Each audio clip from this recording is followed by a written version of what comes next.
High, আজ আমি কোথায় এসেছি তোমাদের সাথে অবশ্যই শেয়ার করব, কিন্তু আমি অতি কষ্টে আমার ভয়েস ওভারটা দিচ্ছি কারণ আমার প্রচণ্ড ঠান্ডা লেগেছে। আজকে আমি চলে এসেছি এখানে বিয়ে করতে। আরে না না, আমার নিজের বিয়ে নয়, এটা ছিল রিল লাইফের বিয়ে।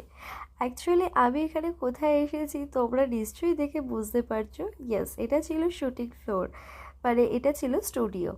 আমি চলে এসেছিলাম জি বাংলার ধারাবাহিক কোন গোপনে মন ছুঁয়েছে। এখানে আমার একটা কাজ ছিল, সেটা ছিল আমার বিয়ে। তো এখানে শুটিংয়ে আমার বিয়েটা দেখানো হয়েছে।